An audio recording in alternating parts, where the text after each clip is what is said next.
Hey guys, this is Shawn coming at you from Waco, Texas. How you doing?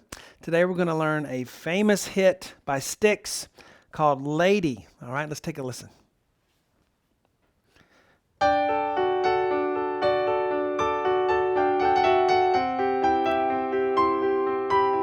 that again.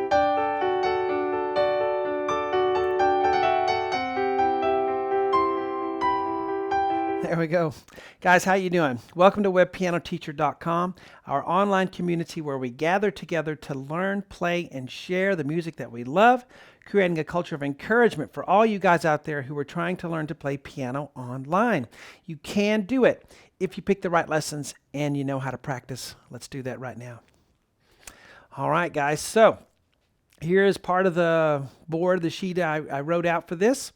And as a member of webpianoteacher.com, you can download this whole thing. This is just a little snippet of it. But you can download it and print it out or do a markup on it on your iPad. A lot of people like to do that. Or just make it super huge on a television screen so you can see it easily.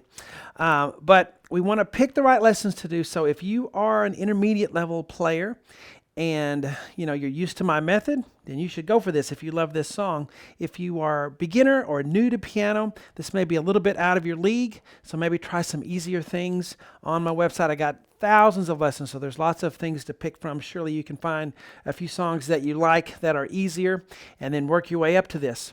All right, let's get to the board. Okay, so we're gonna practice our learn, play, share here.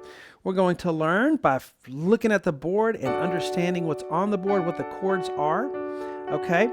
And then we're going to play it. We're going to, do some repetitions as we play it. And then hopefully you'll share it by letting someone else hear it. I do my sharing by doing these videos. So it keeps me sharp just teaching you guys. But there's something about, sharing it with another human being that you get out of it that you don't get if you keep it all to yourself. All right. So this has a what we call a Alberti bass, Mozart, classical music. So it has definitely a classical music sound. Even the way the guy's singing is a little classically oriented because he kind of puts his voice out there like Billy Joel does, kind of operatic a little bit, and definitely he has some of that background, I would say. So we're going to start with a D chord on the left hand, and we're going to look at the chords, right? This is a D, F sharp, A. And you want to notice that that's a chord. You want to get your fingers over the keys and then think of it as a chord pattern. Bum, bum, bum, bum, bum. So I think of a D chord here instead of, 8 individual notes. That's what I think of, all right? Go ahead and look at the next measure, same thing. Then he moves it down to a C chord, okay? So we're going to do a flat 7 here. So C, G, E, G, okay? So different pattern there a little bit, see? C, G, E, G. For some reason he just stays on the top 2. But notice that it's a C chord, okay? D chord to C chord. And yes, left hand alone a little bit. All right, so this is one where you can take maybe 3 measures a little, or 2 or 3 measures. And then look at the right hand. Here we go, D and G. Up here, here's middle C, so I'm above this C here. And it's a 4th. I'm going to use 1 and 4 for my fingers. So it's G, F sharp, D, and then this is a high D, A, G.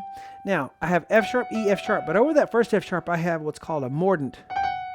And you have, Bach or classical music, they'll have the little sign sometimes. And it just means to go da-da-dum, F sharp, G, F sharp. All right, so I thought I'd put that in there, throw that in there for you guys. When you see that F sharp, you're going to play 3 tones, F sharp, G, and then back to the F sharp. Bum, bum, bum. All right, since we're doing classical sounding music with classical devices, thought we'd use one little classical notation there. Okay, and then F sharp, G, E, C, then a little B there, okay? And if you're watching this on YouTube, you just look up Styx Lady, and that's the title of it.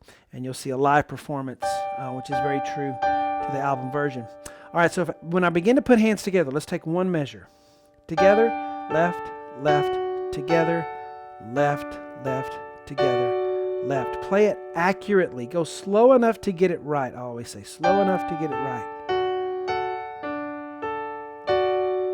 You may need to do that 10 times till you kind of have it memorized. Okay? Now, this measure is a lot of fun. High D, bum, bum, bum, bum, bum. So you go left hand first, together, left, together, together, together. There it is.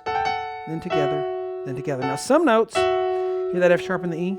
Sounds off when I isolate it and go slow. Just as if you had a magnificent painting and you zoomed in on one little section of the painting, a square inch of it, and you go, what in the world is that? But it works with the whole. And that's how this is. When you go, sounds just fine, huh? Now, you may have to play that 100 times before you can do it. Then what do? You tie them together. All right, so let me go slower, huh?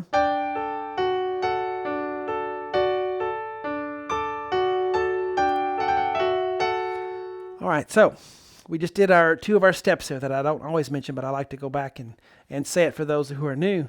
Learn and play. We learned, we looked at the music, we discovered chords, we discovered how the right and left hand went together mentally. Head, you get in your head. Now you have to kind of get it in your heart by repeating it, okay, and actually playing it. One measure, then two measures. Connect them, but not any more than that, okay? You want to just take a small part and repeat it over and over. Good repetitions. All right, and then finally the hands will get on board and we can actually memorize it. And then eventually you're ready to share it with somebody. And don't wait until you think, oh, I got to get it this good before I can play it for somebody. No, you don't. As soon as you can kind of get through it, let someone hear it because they're going to be encouraging if they're a real friend. All right, so let's back to the board. We're going to add one more measure, this third measure. Okay, so it's together, left, together, together. And I'm able to go faster. So if I string it all together now.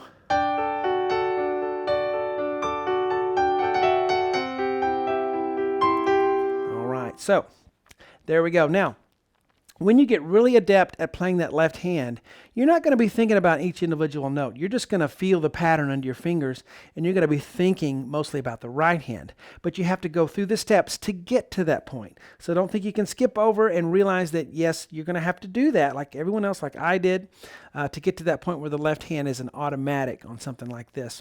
Guys, I hope to see you on the website. This is such a fun song to play. I teach the whole thing. See you on webpianoteacher.com.